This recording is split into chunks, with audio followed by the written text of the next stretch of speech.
Here's your wrestling news for September 23rd, 2021. And your headlines for today include 5 things AEW subtly told us on AEW Grand Slam.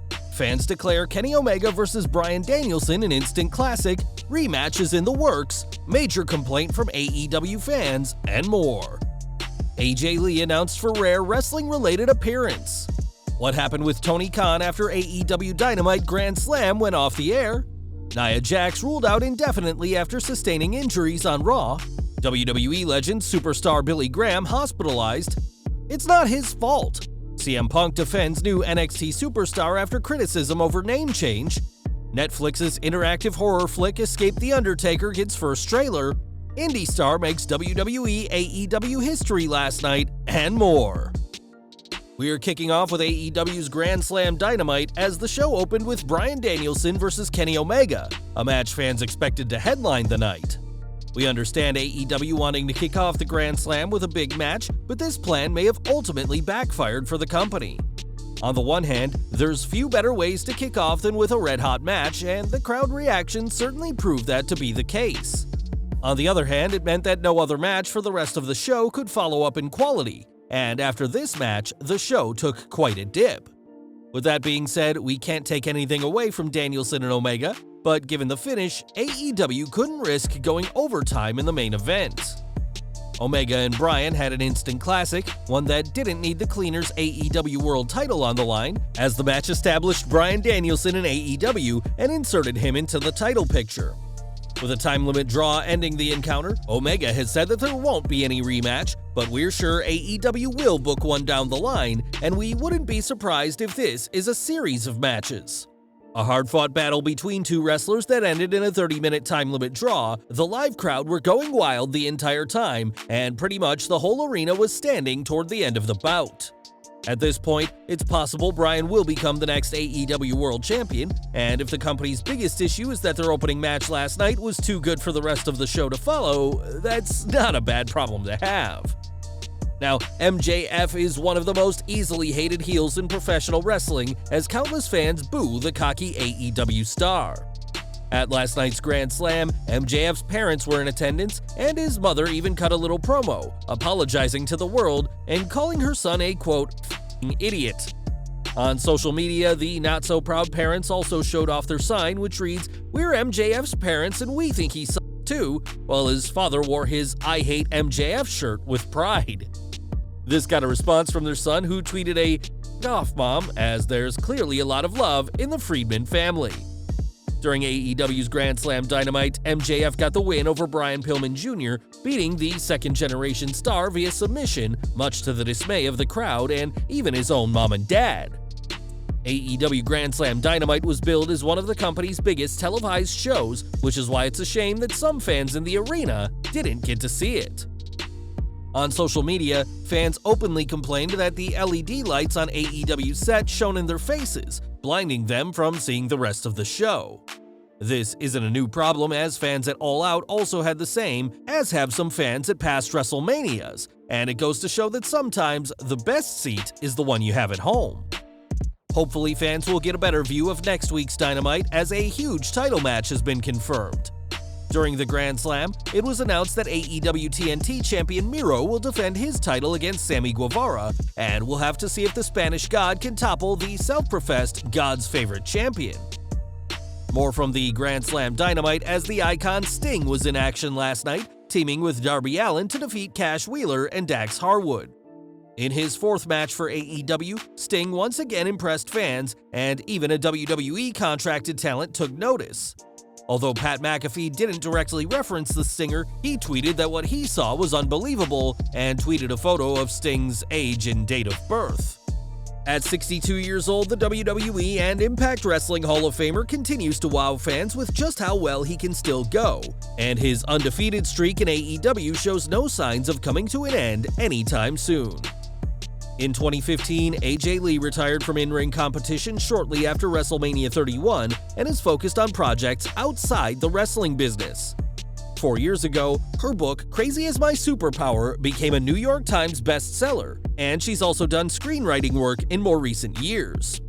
This week, it was confirmed that AJ will be making a very rare wrestling appearance for the big event, where she'll be doing a meet and greet at the convention. Eric Bischoff, the Iconics, JBL, Kevin Nash, and Scott Hall will also be appearing at the event on November 13th, and Ric Flair has also been advertised. In a recent interview, CM Punk said that he'd love for his wife to get back into wrestling, perhaps alongside him in AEW. But even if that never happens, fans will get a rare chance to see the three-time former Divas champion this November. Back to AEW, and after this week's Dynamite, the Acclaimed came out on stage, but they weren't looking to face any wrestlers on the roster.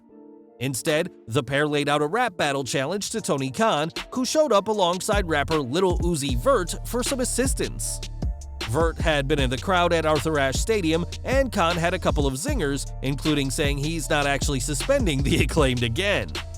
This is a reference to Max Caster's removal from TV following his controversial rap in early August, and it had been reported that he'd been suspended for 2 months, which clearly wasn't the case.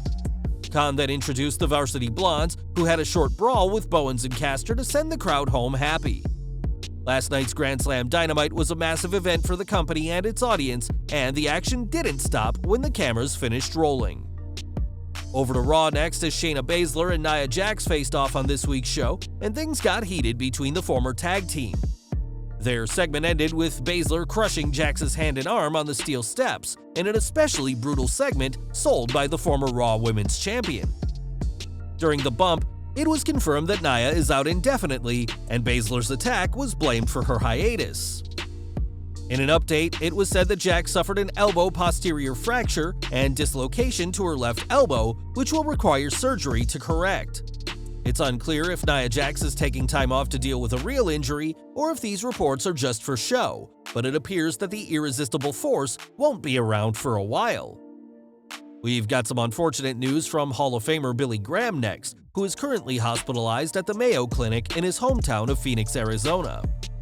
On Facebook last weekend, Graham announced that he was dealing with atrial fibrillation, which causes a person to have an irregular and often abnormally fast heartbeat. On Monday, Graham's page was updated by his wife Valerie, who said the Hall of Famer was also suffering from fluid in his lungs and he'd been hooked up to an IV to fix it. Graham's page was updated on Tuesday, where Valerie said that the fluid was slowly coming off and they're doubling his dosage for 3 days to see if it helps, but can't do more because it could damage his kidneys. Valerie went on to thank the fans for their prayers and support and said that her husband would make a personal message on Wednesday night, but no such message came. The 78-year-old Hall of Famer has been dealing with multiple health issues in recent years and launched a GoFundMe last December to cover medical expenses. That campaign has raised close to $35,000 of a $50,000 goal, and we're sending our best wishes to the Hall of Famer at this worrying time. Since debuting in NXT 2.0, Bron Breakker has been the subject of a major push, as the second-generation superstar seems destined for a shot at the NXT title. Breakker has certainly impressed, but fans haven't been happy with his name, as they'd prefer the son of Rick Steiner and nephew of Scott to carry on his family's legacy. On Twitter, CM Punk weighed in, saying that audiences will have to get used to the Bron Breakker name, though said he, too, felt it was a stupid name to have. Punk went on to say that his own name and Roman Reigns were goober names that just became names because the wrestlers using them weren't terrible. The former WWE champion went on to say that CM Punk is the ultimate stupid name, and that Bron Breakker is going to be fine, even if he should be a Steiner. Last week, PW Insider reported that WWE went with Bron Breakker over Rex Steiner because they want a name that's solely their own and that they can trademark. Breakker's been a standout performer of NXT 2.0 and is already receiving a massive push, and Steiner or not, the future looks bright for the second-generation superstar. As one of WWE's most decorated teams ever, The New Day has done it all in the company, but now they'll have to face off against The Undertaker, albeit in a Netflix interactive movie. This week, the trailer for Netflix's Escape the Undertaker dropped, showing the stable entering the Phenom's mansion, completely oblivious to the evil that awaits them. The Undertaker's house is filled with all sorts of supernatural traps, and it's up to the viewer to make the right choices to save The New Day. This movie will premiere on October 5th, and we'll have to see if the team of Kofi, Big E, and Xavier Woods can escape the Phenom's clutches. And we're ending with more from NXT 2.0, which this week saw Odyssey Jones win a 2-on-1 handicap match, defeating Kerry Millman and Darren Chiappetta with relative ease. This match was another big win for Jones, but it was also a history-making moment for Millman, who was played by indie star Cameron Stewart. Viewers may recognize Stewart as he also appeared on Tuesday's AEW Dark, teaming with Luke Curtis to lose to Brock Anderson and Lee Johnson. And this makes Stewart the first ever male wrestler to be on WWE and AEW programming on the same night.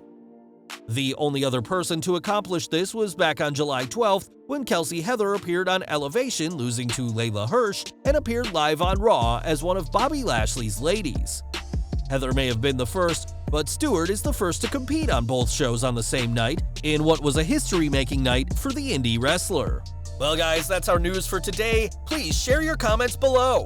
Also hit the like button, subscribe to our channel, and hit the bell icon to receive all notifications. And as always, thanks for watching.